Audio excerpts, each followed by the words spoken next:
Mbote na balandi na biso ya magazine na biso bandeko lokola kaka bomesano ndenge to mesana bomoni biso awa libanda ya Palais du Peuple toye liboso nango pona mokolo na lelo ezali juste tolingi to yamba invité na biso oyo bomesana kolanda ezali bongo prophète Benjamin Kawanga na ye lelo tokobeta lisolo nini tokobeta lisolo ya discours ya chef de l'État pour na état de la nation. Bamsu bazolo ba discours wana eza discours ya malamu, bamsu balobi discours wana eza discours ya mabe. Opposition pe toyoka ki bandeko ya opposition ba yebisi biso ke discours wana chef de l'État aza connecté na population te donc aza déconnecté donc makambo ya zoloba na o population azo vivre eza la nuit et les jours. Alors pour na yango to kobengisa toujours invité ya émission oyo prophète Benjamin Kawanga yemoko milobela kazali incarnation ya Simon Kimbangu. Alors tozoka mingi po ya nini po ye ayebisaka biso makambo oyo biso tomona te na makambo oyo tozomona na koki kobenga invité na ngai à la personne de prophète Benjamin Kawanga. Benjamin Kawanga, bonjour prophète. Bonjour ndeko nangai tonton Mwinga. Bonne santé. Santé ya bonzoto ezali malamu mais ya mboka eza malamu te bien que tozokende vers la deuxième indépendance et donc il y a encore des choses à faire. Voilà ndenge lobi santé ya bonzoto ezali malamu ya mboka nde ezali malamu te na lombango nyonso prophète Benjamin Kawanga tobengisaki yo poto meka kosala analyse moko ya moke analyse yango ezali oyo lobi ezalaki discours ya état de la nation donc mokonzi mboka alobelaki nyonso oyo ezali kotungisa mboka na ndenga kambaki mboka na ba projet oyo mboka za nango ba détail nyonso na discours wana bandeko balandaki yango mais tozozwa ngambo na ngambo makanisi ya bato na bato poto bandambala moko omonaki discours ya chef de l'État ndenge nini ndeko nangai tonton Mwinga napesi d'abord bandeko nyonso mbote oyo bazolanda biso bisika nyonso bozali bakongomani mbote na bino et plus particulièrement napesi pe ba fonction nyonso mbote oyo tozobongisa leur grande fête du temps les grands salis Kobanda, les grands souverains sacrificateurs, les grands messagers Emmanuel Dodi, les rois divins, Bambote et Sikaozali Papa. Congolais nyonso boye bake l'incarnation de Simon Kimbangu oyo azali liboso na bino votre frère le prophète Benjamin Kawanga akoki ko analyser discours ya ndeko na biso Félix Tshisekedi ndenge bato nyonso ba analyser kangote. Kasi yango nde tobengeli po biso to moni discours moko kitoko discours moko eza na espoir epesi biso espoir discours moko ezolobela makambo lolenge ezali kotambola donc na sima discours rutu maboko ebetamaki donc bana mboka nyonso bazaki d'accord pour na discours wa évidemment tango zoloba espoir oui il y a l'espoir de tous ceux qui vivent et zabatu babeti maboko oui ezali normal batu babeta maboko. Mais ce n'est pas parce que Bato Babeti Maboko nde ezali vérité. Ce n'est pas parce que Bato Bazana espoir nde espoir wana ekokokisama. Puisque tout le monde a pe Bato Balaka mutu na kopesa yo la lobby. Mais otiela mutu wana mutema ozwate. C'est pourquoi la parole de Dieu nous dit qu'il soit maudit celui qui se confie à l'homme. Mais il y a seulement un corps, une chair que Dieu a permis à ce que tout pesa yango confiance, c'est le corps prophète. Et donc nalingi ko yebisa yo boye ba discours bon s'il faut parler d'abord na yebisa yo ke ngana féliciter ko tout mwana mboka Félix Tshisekedi na discours na ye parce que ayebi koloba français français vraiment ça le discours je félicite pour le discours donc ceux qui n'attendent yango bien ezali kaka petit Mobutu. C'est le petit Mobutu. Il a bien parlé le français, le discours, le français. Mais quand je dis petit Mobutu, avec Mobutu et Kokisama, rien. Aujourd'hui, tout ça, plus de 50 ans plus tard, nous rentrons dans le même les mêmes discours reviennent. Mais où est l'accomplissement? Où est les choses vraies? C'est là que il faut qu'on ait une origine. Origine, il y a divinité, établira qui déjà plan pour le Congo. Le plan pour le Congo, il faut qu'on loue l'homme et ses paroles. C'est-à-dire, il faut qu'on loue Simon Kimbangu. De beaucoup que cela Simon Kimbangu oyo atika déjà biso akufa. Très bien, selon vous, akufa mais azali. Oyo le bela kezayo. Simon Kimbangu akufa mais azali. D'abord, avant Kengana Zala, azali na Maloba. Parce que Simon Kimbangu, c'est l'homme fait Dieu, c'est le prophète. Mais na Maloba Oyaloba, ezali vivante. Et na Maloba wana Oyaloba, il fallait qu'un homme arrive pour na koya kokokisa bilaka. Puisque mon frère, quand je analyse les discours, c'est du déjà entendu et c'est la même chose et les mêmes chansons. Maintenant, origine, il y a la même chose, la même parole. Ce n'est pas que nous avons dit que Félix a une volonté, il a une bonne intention, de bonne volonté. Mais qu'est-ce qui empêche, comme Mobutu a une bonne volonté, une bonne intention? Mais pourquoi? Parce que les systèmes. Qu'est-ce qui empêche? Il faut tout le temps dans chaque secteur. Makambo secteur, nous sommes tous à l'endémoko. Secteur oyo zolobela o wapi po bato bayeba po bato bazolanda biso baza maele bayeba yo zolobela secteur nini. Je parle du Congo en général. Le Congo vit dans l'humiliation, le Congo en général. Il n'y a aucun secteur il y a quoi comme méca qu'on expliquer secteur tel ou tu. Mais je vous expliquerai un secteur. Je prends un exemple d'un secteur, si vous voulez qu'on parle d'un secteur. Je prends le secteur de la justice, parce qu'il est écrit la justice élève une nation. Justice élève une nation. Pas plus tard, tout le monde a dit jeune ministre de la justice, Mutamba, il a organisé les états généraux de la justice. Et le chef de l'État lui-même était là avec les discours, encore les bons discours. Mais ce qui est profond, peut-être quitter.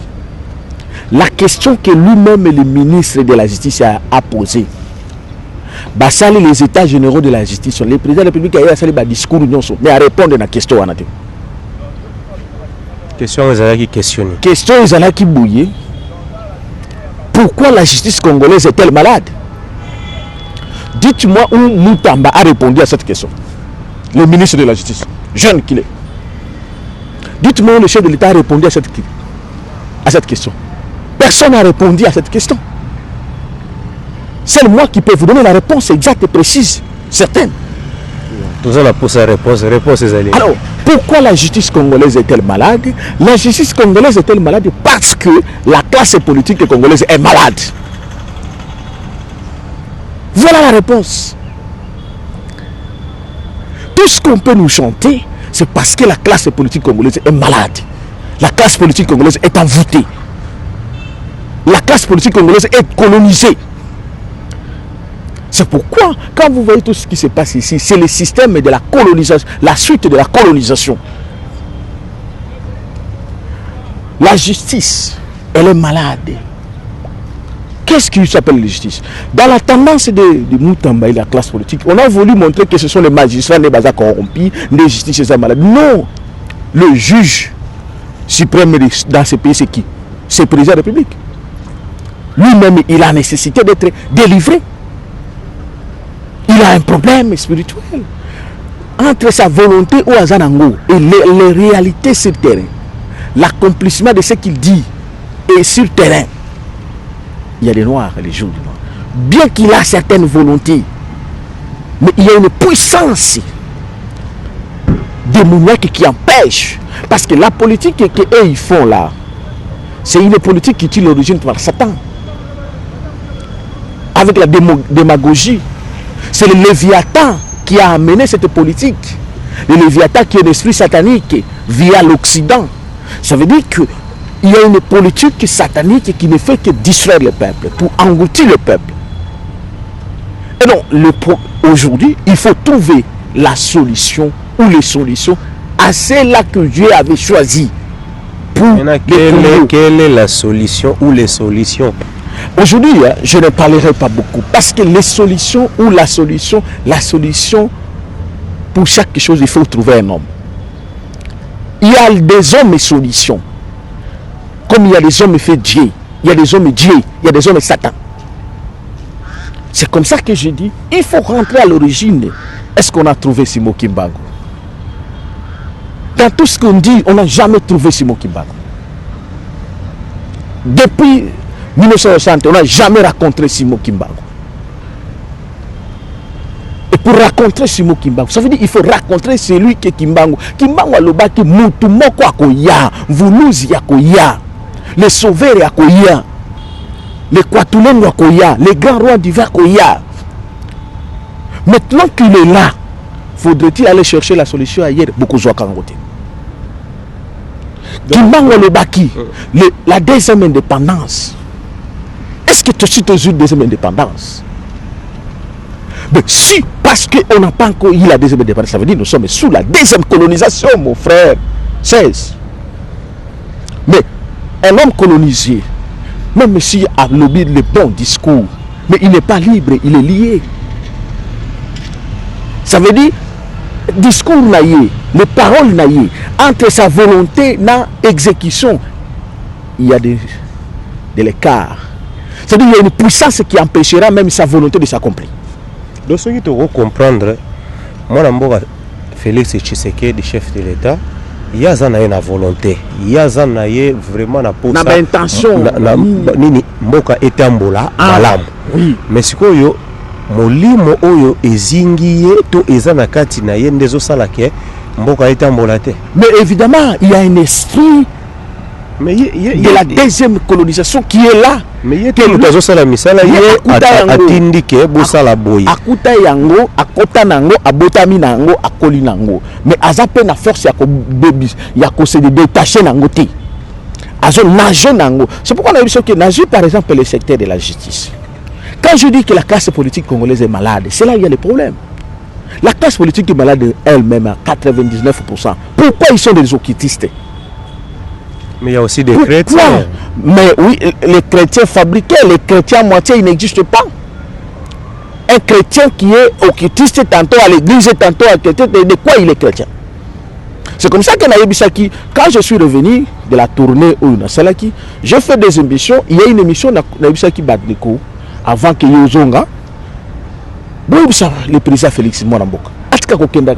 Na poto kotambola là-bas, poto partout, comme il est allé la fois dernière pour se soigner en Belgique. Ce n'est pas qu'on a trouvé solution. Même les soins na Kongo. Le Congo est déjà visité. Atika kotambola koluka ba solution qu'on n'y en a pas. Comment Kimbangu a dit Botika kolanda banzambi ya bapaya. Pourquoi nous avons une classe politique à 90%? Ce sont les occultistes. Et nous sommes dans un pays à 90% les chrétiens. Il y a une opposition spirituelle. Vous êtes les antichrists, vous dirigez un peuple chrétien. Et on fait l'hypocrisie. Dès lors on fait l'hypocrisie sur le plan spirituel, on fait aussi l'hypocrisie sur le plan politique. Ça veut dire les retombées, les mensonges à mensonges. Deuxième mission à l'Obakaboye. Deuxième chose, les alliés erreur pour ne pas dire faute. Il y a des économies sur le coup là-bas, passer Laura Dalo. Oyo baza conduire le chef de l'État, notre frère, qui a la volonté d'être chrétien, de vouloir suivre Christ, de vouloir suivre les hommes de Dieu, mais les hommes de Dieu ne lui disent pas la vérité. Et en commençant par lui-même, son pasteur Laurent Dalo. Pasteur Laurent Dalo fallait alobanini pour ateyakaye. Makambo belé to ebaki na moment ya Kabila bande ko salema lelo ezo salema te siko olinga ki fallait pasteur oyaye asala nini lisusu. La première chose, le pasteur de Laurent Dalo, il devait d'abord dire qui est-il lui, pasteur de Laurent Aïbisap monanay. Naza pasteur, naza pasteur, naza apôtre, naza prophète. Tu comprends? Naza pasteur, naza prophète. On la parole, la Bible vous dit, Dieu le Dieu de la Bible. Non, c'est voilà l'erreur, voilà les défauts, voilà les fautes. on a prophétisé alors que j'ai prophétisé. Voilà. Tu veux prendre quelque chose que tu n'en as pas. C'est là la désorientation. Il fallait dire que non. S'il est question de la nation, cherchez le prophète de la nation. Et le grand, le prophète messager est là. Comment on veut s'accaparer de quelque chose qui ne t'appartient pas? Puisque Dieu a souligné, Dieu le Père a souligné, il a dit ceci: confiez-vous à Dieu, vous serez affermis. Confiez-vous à ses serviteurs, le prophète vous réussirez. Comment c'est le problème? Le problème est qu'on réussir, non? Il y a le problème à qu'on la terre. Parce que ton semble la cannabis c'est trop. Mais la prière, on a tout seul affermissement. Mais la réussite, il faut se confier au prophète. Et non aux pasteurs. Et non aux apôtres. Mais le but est que les apôtres sont habités. Mais les secrets, il y a réussite, il faut se confier au prophète. Dieu lui-même te dit, il ne faut pas se confier à un homme. Mais il se dit, confiez-vous au prophète. L'exception qui confirme la règle. Donc, le roi d'Allo a cela erreur ma casse. Il y a commis un prophète qui est le président de la République canadienne. Or, il y a des choses que lui ne fera jamais sur le plan spirituel. Comme quoi? Comme délivrer le chef de l'État, par exemple, comme délivrer le Congo, faire face aux esprits, aux géants et aux êtres, amener le Congo à la deuxième indépendance, à cause de la Kangote. Il peut parler, mais il ne le fera pas. Pour amener le bien-être du Congo, que le Congo attend, on cherche. Voilà. En fait, Benjamin, discours du chef de l'État Zalaki pe Moulaye. Na ba point nini oyo monaki ke en tout cas ngambo alobi malamu ngambo pezo salema ngambo eza bien. Non, par rapport à Kolobanga na yebisa ke alobi ne malamu, ayebi koloba français fort. Ayebi ne koloba. Français ayebi na ye koloba. Mais, qu'est-ce que vous pouvez nous parler de la réalité? Quand je parlais de la justice, quand je dis que la classe politique congolaise, elle est malade, c'est une classe politique qui utilise l'injustice la plus haute. Naye Kakana Costa Moutamba. J'ai fait une étude dans le ministère de la Justice, même dans le ministère de Bélé. Comment voulez-vous? Il y a des bateaux Oyo, besoin matricule à l'État. Ça fait plus de 10 ans, 20 ans. Azana matricule, l'ETPC matricule, ça veut dire engagé. Et affecté 20 ans à son salaire. Est-ce que il y a un problème les sous il y a justice ou bien il faut akende asala ba course ezo permettre to ba démarche ezo permettre que ba reconnaître pour erreur pesala papa tant engagé mutu il faut payer sa noce. Est-ce que vous imaginez la quintessence et la grandeur de cette situation? L'État a engagé yo pendant dizaines d'années à Foutakayo. L'État 10 ans, plus de 20 ans, plus de 10 ans, il y a des gens qui ont fait 10 ans, 20 ans. Et j'ai vu certains si bango sikoyo bazui mécanisation à comme déjà mukolo nazo qui risque aux banque. C'est-à-dire moi 2 3 à 5 ans à combien retraité. Donc vous imaginez quelqu'un travaille déjà pendant plus de 20 ans. C'est-à-dire que l'État a devoir. Comme j'ai regardé les salaires aujourd'hui, ils ont nagé dans les $100. Les $100, on va sortir au salaire pendant 20 ans. L'État a devoir payer plus ou moins $24,000. Qu'est-ce que je voudrais dire? C'est voilà, je l'ai dit. Quand on dit comment la justice congolaise est-elle malade, c'est la classe politique qui est malade. La première maladie que la classe politique congolaise a, c'est la maladie spirituelle que je venais de citer. La deuxième maladie, c'est la maladie de l'égoïsme, l'injustice sociale. C'est cette classe politique ici qui est au Parlement, qui était là pour applaudir et toujours. Bango va produire à Mobutu. Ce sont les mêmes. Ils ont applaudi Joseph Kabila. Ils ont applaudi. Mais le problème, le fond, est-ce que nous y sommes réellement indépendants? Où est-elle la deuxième indépendance? Voilà pourquoi il faut rencontrer le grand prophète Emmanuel Douti le 17 décembre 2024 pour aller vivre l'indépendance spirituelle. Et le 17 décembre 2024. Mais le 17 janvier 2025, nous allons maintenant déclencher dans une grande conférence où pour la première fois où nous allons inviter lui-même, Simon Kimbangu sera là, Lumumba sera là, celui qui est mort le 17, Kasavubu sera là, Etienne Tshisekedi sera là, Mobutu sera là. Nous allons les convoquer tous qui viennent répondre. Moni prophète Limbisa Tango Barande wana batu babanga bamona bakoya na ndenge ya nzoto normal ou bien bakokota na banzoto ya batu ou bien bakoya ndenge nini prophète. Na yebi sûr que même les martyrs de l'indépendance à 4 janvier bakozala. Bakoya. Et vous allez le voir. Ba fantôme. Bato nyonso bakufa bakozala. Le 17 janvier 2025. Et bientôt, Nakoya Kopé s'adresse, puisque nous attendons les gens qui vont contribuer, qui vont nous soutenir pour avoir une grande salle. Tout le monde sera éclairé. Parce que c'est à ce moment-là que Tokolobela, Makambo, chef de l'État Tokolobelango, il faut qu'il y ait une discussion nationale pour la révision de la Constitution. C'est là où nous allons dire, notre thème est d'abord, il est précis. La révision ou pas de la Constitution peut-elle nous amener, nous arracher la deuxième indépendance prophétisée par Simon Kimbangu? C'est-à-dire que nous devons rentrer d'abord dans l'origine.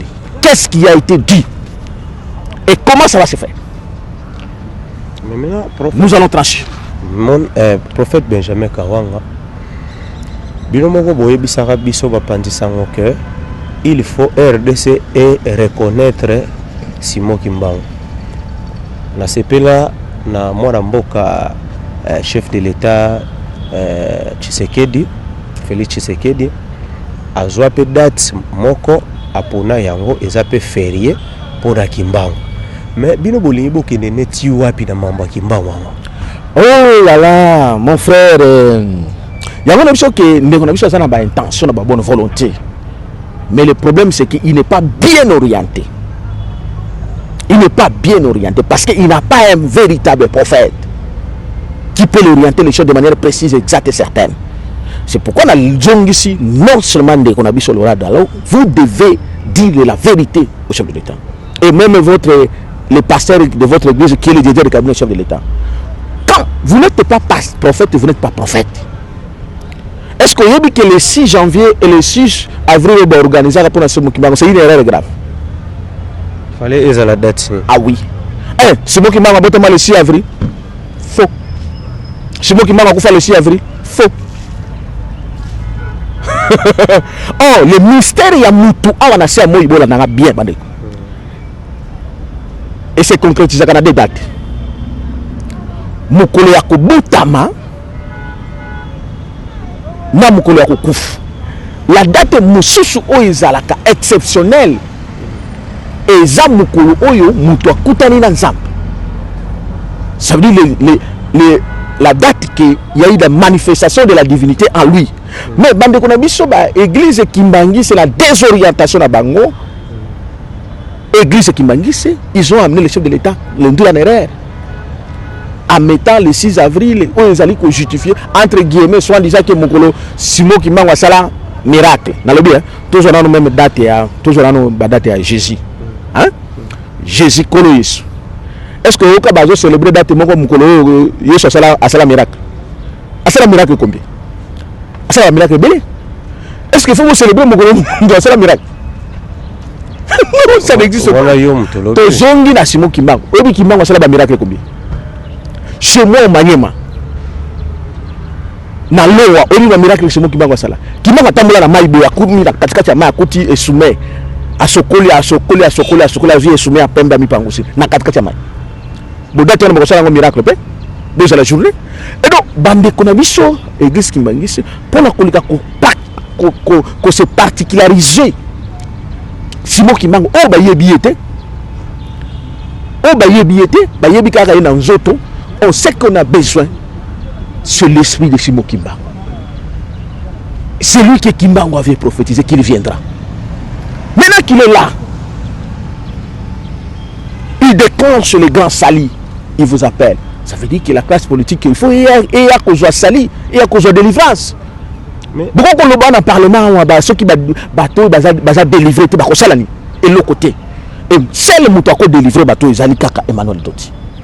Les grands rois devaient prophétiser par Simon Kimbangu, et moi je vais les amener dans l'accomplissement des prophéties de Simon Kimbangu, tel qu'il avait dit. siko prophète Benjamin tala place confusion ezali yo lobi mutako kiko délivrer classe politique na biso ezali Emmanuel Dodi mais yo moko nde Simon Kimbangu incarné parce qu'on a Simon Kimbangu oyo aza incarné d'autres yo Simon Kimbangu oui les jours awa ndayo siko yo na prophète Emmanuel Dodi oui entre bino mibale nani nde akoki ko délivrer bato n'est-ce pas Simon Kimbangu? Non, voilà comment boyeba quitté Simon Kimbangu yeboko tranché ki yango ezali awa un grand roi divin viendra. Il viendra avec ses trois pouvoirs, le pouvoir spirituel, le pouvoir politique et le pouvoir ecclésiastique et le pouvoir scientifique. Et moi, Simon Kimbangu, je serai son représentant. Ça veut dire quoi? C'est lui qui a la mission de délivrer le Congo, l'Afrique et l'humanité. C'est Emmanuel Dodi.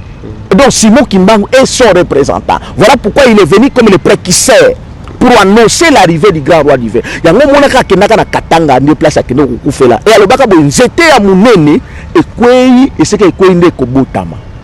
L'homme de 17 décembre et c'est le 17 décembre que ce grand roi divin est descendu prendre un corps et amener un corps céleste descendre sur la terre pour formuler Emmanuel Dodi. Voilà. Enfin, que je voudrais vous dire que de manière précise, exacte et certaine, c'est Emmanuel Dodi qui en a le pouvoir. Il y a qu'à délivrer, j'ai un être. Il y a qu'à délivrer, on a été que Léviathan, l'esprit, il y a ma songe aux hommes de classe politique. Mais tu as l'information, que Emmanuel Dodi déjà bandé ko travailler na régime passé do régime à Kabila. Emmanuel Dodi a bandé ko travailler na bango même ndenge ni Kabila kutu a délivrer yeta réussi ko délivrer Kabila te ndako ko délivrer Tshisekedi. OK, je vous dis ceci. Emmanuel Dodi, il est tout en tout et partout en tout. Régime à Kabila, c'est Emmanuel Dodi qui a observé que Bino déjà tant Bino ici. Ça a été prévu. Et ça a été prophétisé par Emmanuel Dodi. C'est Emmanuel Dodi qui a dit ça. Maman de Nani Olive Lembe, la maladie, il y a poison. En tant que le véritable sauveur, il doit sauver tout le monde. C'est lui l'involus. Maintenant, lui, il est là pour diriger, délivrer tout le monde. Mais Kabila, c'est un antichrist, un musulman. Voilà pourquoi Emmanuel Dodi a dit que Ozo Kende.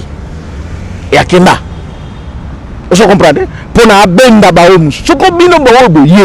Au lieu que nous luka muto a zo délivré. Muto a ko délivré. Oh na loba qui na émission passée. Le kola.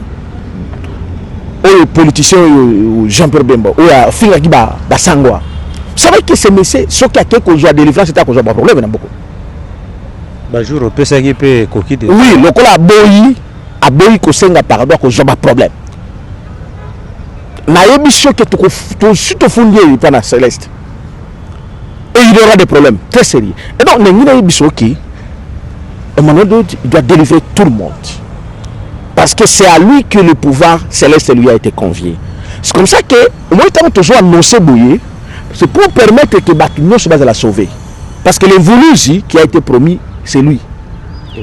C'est Emmanuel Dodi. Emmanuel Dodi, est-ce que Nandega curiosité non noto c'est comment mouké assez à bêta tour Nankamba?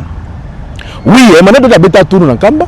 Voilà. Akena yé moko afongola akena ko zama kamnyoso kimbango atika kona et saison déjà. Voilà. A bêta.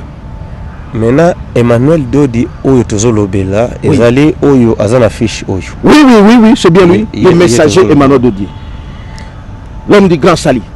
Mais déjà allié déjà na ba politicien pour allier na Kabila soit que ça là on sala kuna azwa abano zambongo si abano zambongo to za la claire abano zambongo non. Écoutez, quand on va allier ça veut dire quoi? Mbongo ko lia to lié ko lobake oye ko sambele pas politicien zu mbongo na ye oyo azo sali la misala ya mabe apesio. Je vous dis que Emmanuel Dodi azwa kangote pour votre information. Lui il appelle les politiciens qui viennent koya mbongo te même bato bazana ngaote koya ngote. Il est là pour te délivrer ça. Lui ne prend pas l'argent. parce qu'il est convié pour délivrer. Et bon, d'autres présidents africains vont bénéficier en gros. Mais il y a des choses distrait parce que nous, les hommes de Dieu, et Belé Bazar, tout autour, toujours désorientés bango. Donc je voudrais rassurer le peuple de Dieu qui, c'est lui qu'on entendait déjà là. Ayakana Kimia, Ayana Kimia.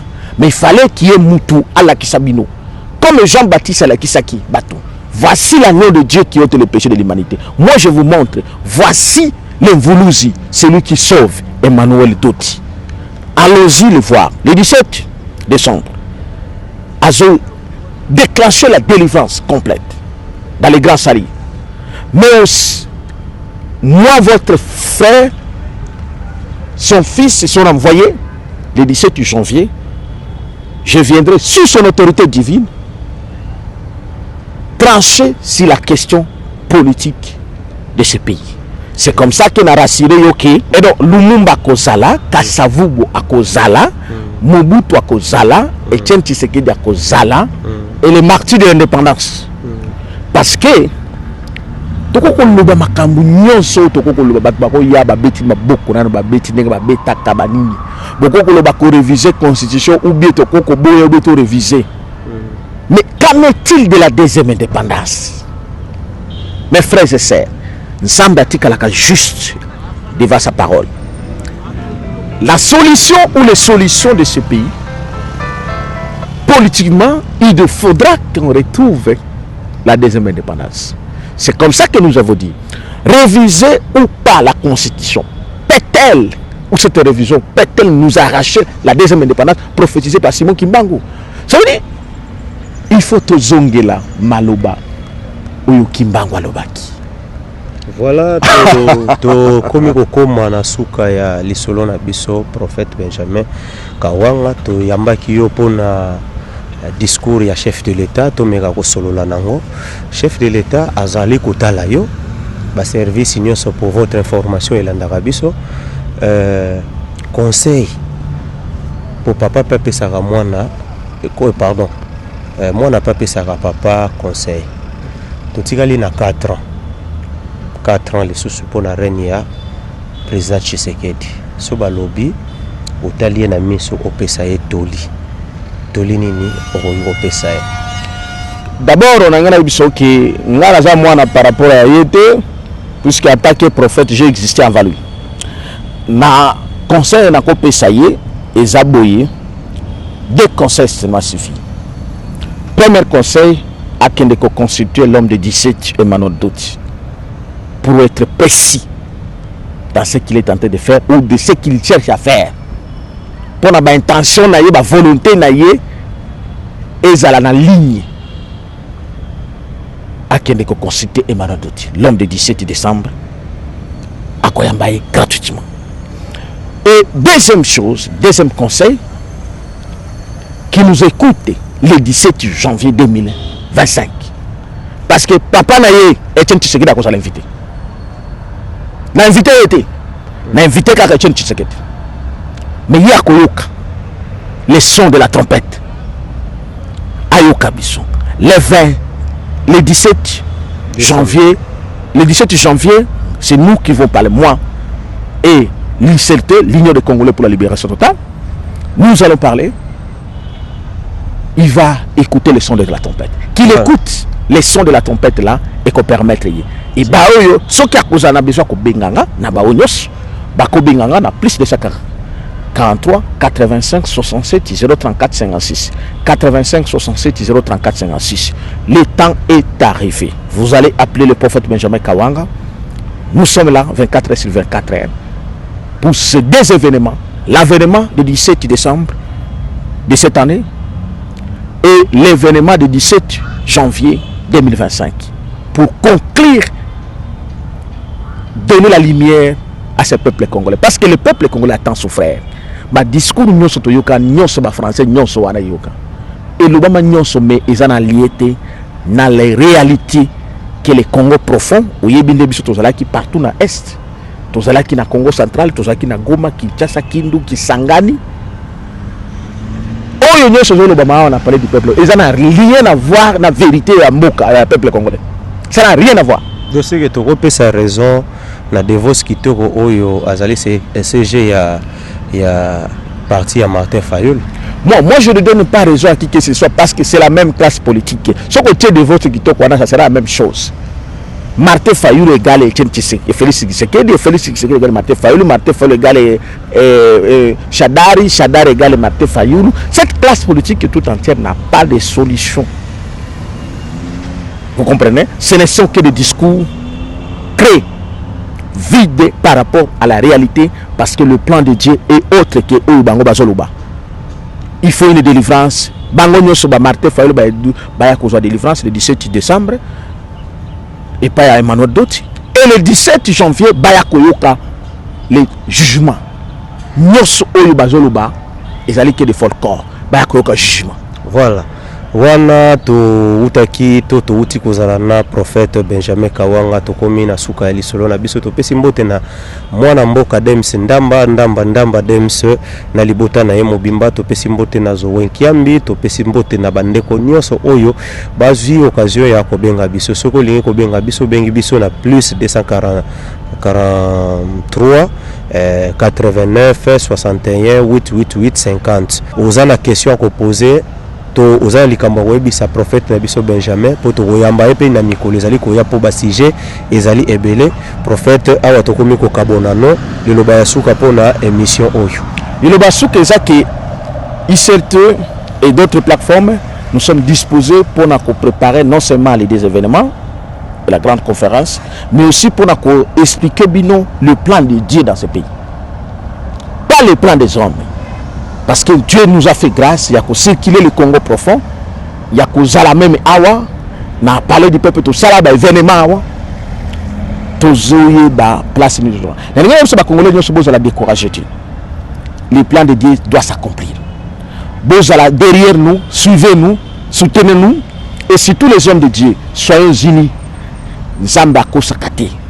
Le temps a tardé, peut-être selon nous, et il a dit ceci, même si la prophétie tarde à s'accomplir, et elle s'accomplira certainement. Et je vous dis, 2025, tu continues la phase d'accomplissement, il y a toutes les prophéties de Simon Kimbangu. Simon Kimbangu a constaté, Batunde Bakosa. Voilà, Simon Kimbangu a constaté, Batunde Bakosa, Mbote Nabino, Tomonani, Mikole Zalikoya, bye bye.